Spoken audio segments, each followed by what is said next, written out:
Olá pessoal, professor Wilson Cândido com mais um vídeo da série AEE, conversando agora sobre deficiência intelectual e estratégias complementares. É importante que a gente compreenda o conceito de cada deficiência para assim criarmos possibilidades de estratégias, especialmente voltadas ao atendimento educacional especializado, focadas naquilo que é mais significativo enquanto demanda de dificuldade desse sujeito.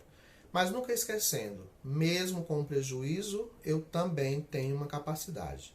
Que a gente não olhe apenas a deficiência, a gente entenda que esse sujeito, além das suas dificuldades, apresenta também potencialidades.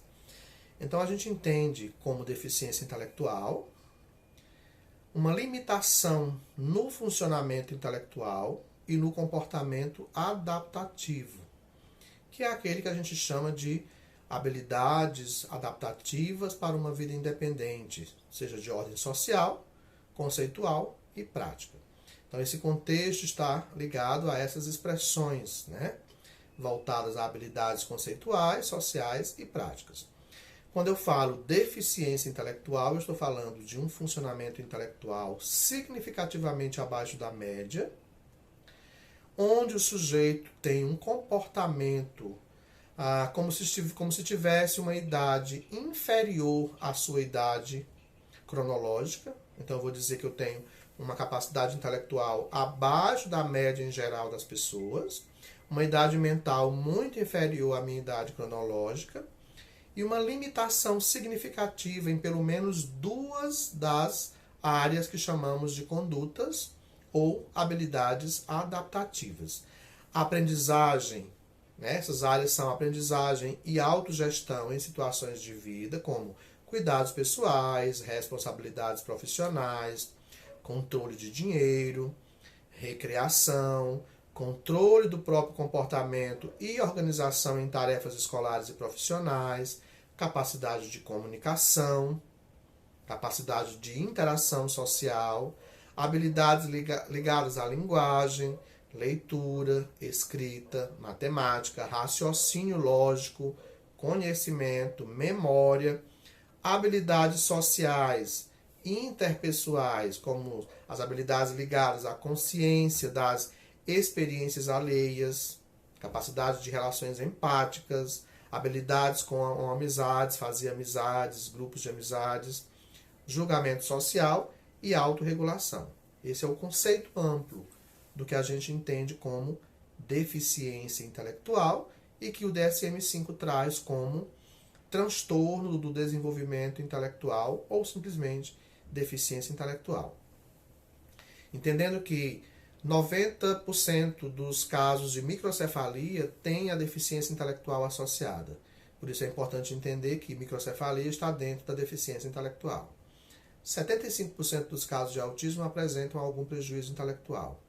Então a gente vai ter a deficiência intelectual enquanto condição diagnóstica, mas também enquanto característica de muitas outras condições ligadas às síndromes e aos próprios transtornos do neurodesenvolvimento. A gente vai ter, além da deficiência intelectual, enquanto condição diagnóstica, algumas comorbidades presentes aí nesse contexto. E por isso é importante o uso de atividades complementares, de estratégias complementares, que representam a estimulação das dificuldades que são expressas pela deficiência intelectual e que necessitam desse processo para a superação ou minimização dessas dificuldades e assim o processo de ensino e aprendizagem aconteça de forma exitosa ou com menos dificuldades. Então é importante algumas dicas para que esse processo de intervenção, utilizando-se de estratégias ou atividades complementares, não só no contexto do atendimento, mas também em sala de aula por parte do professor, possa de forma a atender bem a esse aluno com deficiência intelectual.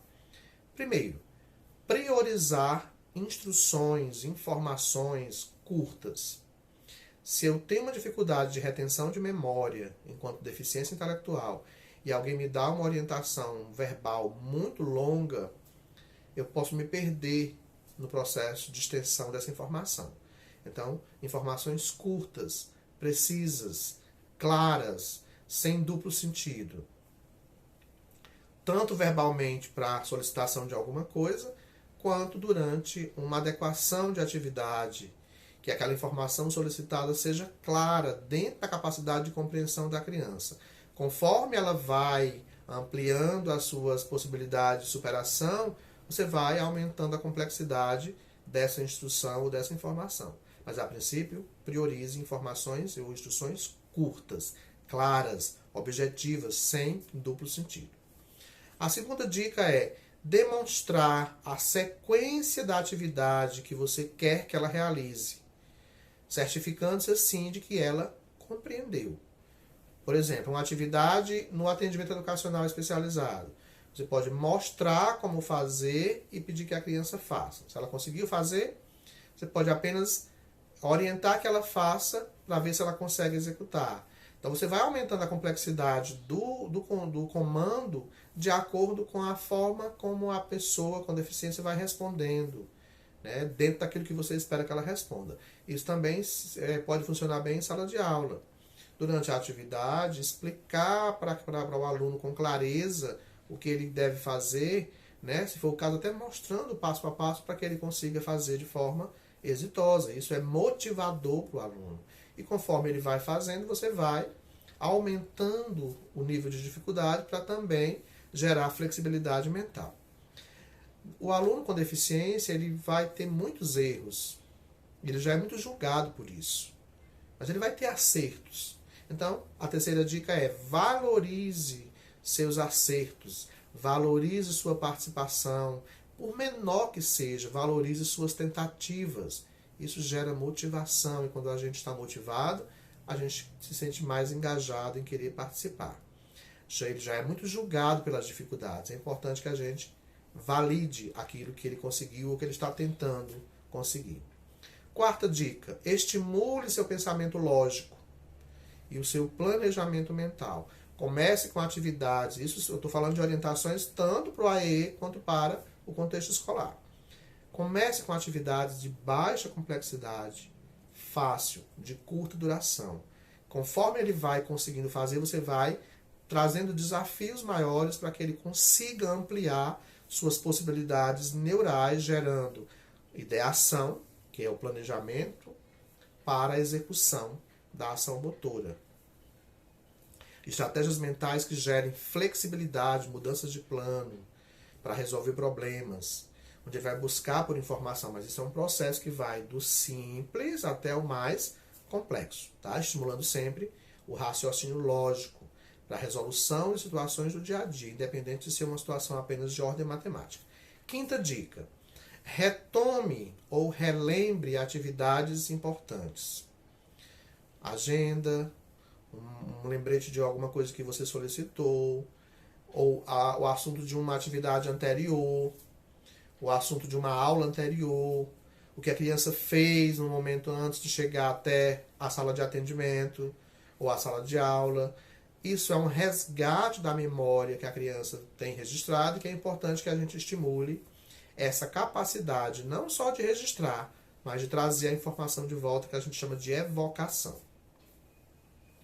Sexta e última dica sobre estratégias complementares no sentido de atendimento voltado à pessoa com deficiência intelectual.